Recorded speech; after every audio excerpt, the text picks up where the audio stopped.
Karena kita kenal tuh, Nabi Ibrahim itu adalah salah satu dari 2 orang yang mendapat gelar Khalilullah. Dari sekian ratus nabi, sekian puluh rasul, yang dapat gelar Khalilullah cuma 2. Nabi Ibrahim dan Nabi Muhammad. Tanpa mengecilkan nabi-nabi yang lain, tapi ini faktanya bahwa 2 orang inilah, 2 manusia inilah yang Allah kasih gelar Khalilullah. Sampai di ketika Isra Mi'raj, Nabi Muhammad masuk ke Sidratul ke atas, naik ke atas, melewati beberapa lapis langit. Nabi Ibrahim berada di langit keberapa? Di langit yang ke-7.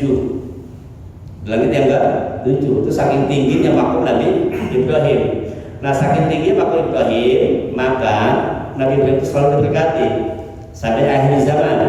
Hanya 2 nabi yang selalu diberkati oleh manusia sampai hari kiamat. Siapa? Nabi Muhammad dan Nabi Ibrahim. Dan ini sudah dijelaskan dalam kitab-kitab terdahulu, dalam kitab-kitab Taurat, ya, dan kitab-kitab Perjanjian Lama juga ada disebutkan di sana bahwa orang-orang yang selalu memberkati Nabi Ibrahim, dia adalah penghuni surga. Nah, untuk itu kenapa kita sholat itu selalu memberkati Nabi Ibrahim. Dia ketika tahiyat akhir, ya kan? Allahumma sholli ala Muhammad wa ala ali Muhammad kama sholaita ala Ibrahim wa barik ala Ibrahim. Nah, kama barakta ala wa barik ala Muhammad wa ala Muhammad kama barakta ala Ibrahim. Jadi memang sudah dinubuatkan oleh Allah di kitab-kitab sebelum Al-Qur'an sudah disebutkan bahwa penghuni surga adalah orang yang selalu memberkati Nabi Ibrahim sampai akhir hayatnya, sampai akhir zaman.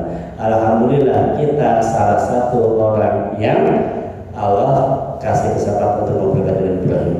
Sementara 2 agama itu, Nasrani dan Yahudi, justru dia menghapus hukum Taurat.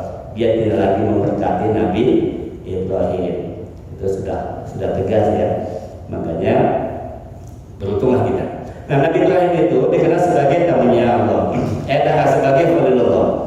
Yang kedua Rasulullah sebagai Khalilullah juga.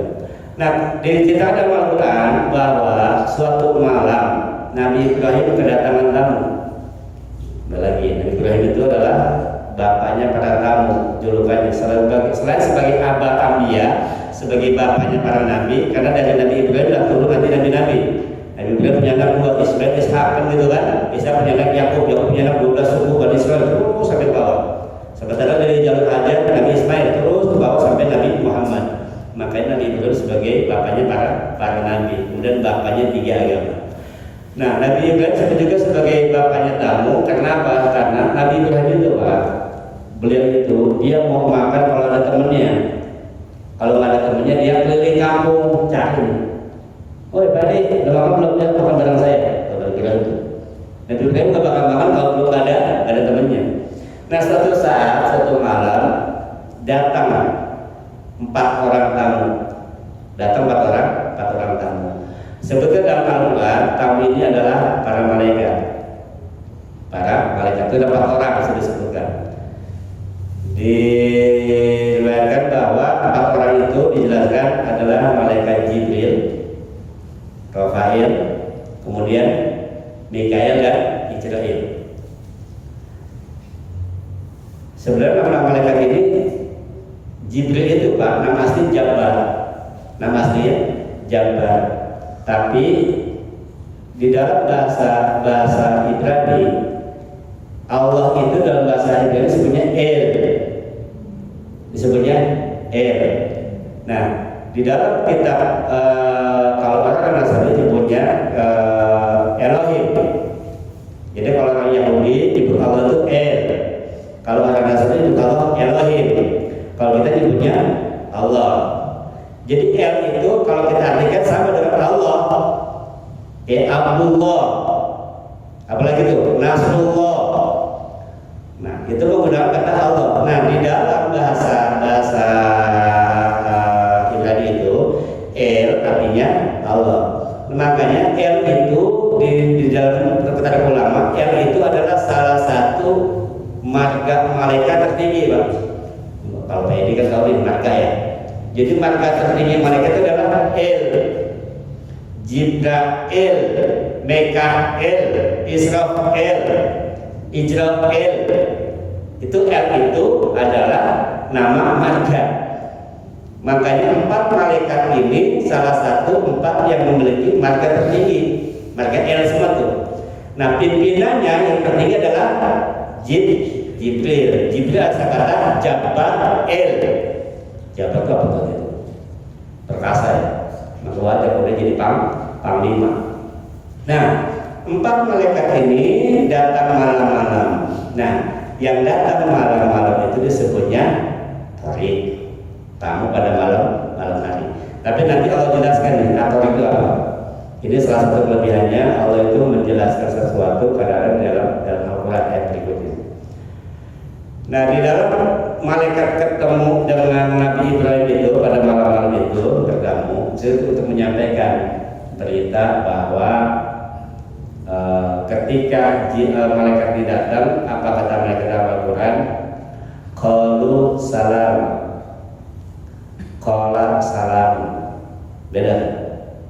Jadi malaikat menyampaikan kepada Nabi Ibrahim dengan kalimat salama, pakai apa? Tanwin, fathah. Nah, Nabi Ibrahim menjawab dengan salamun. Ini cuma beda tanwin an sama un, itu mana udah beda, Pak. Itu luar biasanya Al-Quran. Kalau salama artinya itu mengandung kata kerja, ya, mengandung kata kerja. Engkau akan selamat, engkau selamat. Kalau salamun, engkau memang sudah bernama. Artinya begini, kalau kita kategorikan, kita kepada istri kita bilang, aku mencintaimu. Itu kata kerja kan? Aku mencintaimu. Nah kita jawab, kamulah cintaku. Sama nggak? Beda. Kalau aku mencintaimu, mungkin sekarang aku cinta sama kamu, tapi besok nggak tahu. Besok nggak tahu. Tapi kalau kamulah cintaku, sampai kapanpun selama aku masih hidup, engkau adalah cintaku. Itu beda di situ, Pak. Itulah bedanya tutur bahasa Nabi Ibrahim. Nabi Ibrahim itu dalam menerima tamu, dia akan menyambut jauh lebih sopan dari tamunya. Makanya Islam itu ngajarin ketika ada orang mengucapkan assalamualaikum, kita jawabnya waalaikumsalam warahmatullah. Harus lebihin, ya kan? Assalamualaikum warahmatullah wabarakatuh. Kalau dia lengkap assalamualaikum warahmatullahi wabarakatuh, tambahin lagi Pak. Waalaikumsalam warahmatullahi wabarakatuh waridwanu. Kan kedua tambahin ya. Pokoknya usaha lebihin dari yang diucapkan oleh kamu. Itulah salah satu etika Nabi Ibrahim. Nah kemudian Nabi Ibrahim itu begitu tamu itu datang, ya kan? Nabi Ibrahim masuk ke dalam, ngasih kabar ke istrinya Siti Sarah. Siti Sarah nyampein supaya langsung motong apa tuh? Karena lembu yang paling besar, sapi muda, gitu kan? Kalau kita merangi lah, sapi muda itu sapi muda. Nah begitu sudah disajikan, ternyata orang kamu itu nggak mau makan. Kamu itu nggak mau makan, yang malaikat Pak. Nah, begitu awalnya nggak tahu itu malaikat, ya awalnya nggak tahu. Nah begitu nggak makan baru Pak, ini adalah bukan manusia, ini malaikat. Karena nggak mungkin malaikat makan gulai, nggak mungkin. Yang makan gulai Pak Edi sama Hamid makan gulai. Jangan, kalau bisa nanti ikut satenya aja deh. Ya, begitu nggak disentuh tuh makanan, oh ternyata di malaikat gitu kan.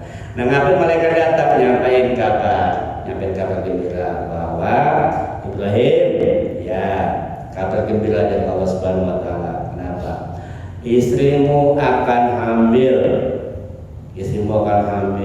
dan akan melahirkan seorang anak bernama Ishak. Seorang anak yang cerdas, seorang anak yang cerdas akan diberi nama dengan nama Ishak.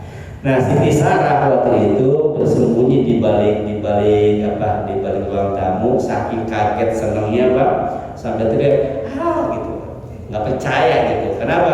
Udah tua ternyata masih dikasih anak. Makanya nggak ada yang nggak mungkin buat Allah mah. Ya, nggak ada yang nggak mungkin. Jangankan ada perempuan, ya ada lakinya. yang kagak ada hubungan ada lakinya Allah bisa. Makanya lucu ketika ada orang menuhankan manusia gara-gara lahir gak ada bapak. Lucu. Kalau lebih hebat Nabi Adam. Nabi Adam gak ada bapak, gak ada ibu. Lebih hebat mana?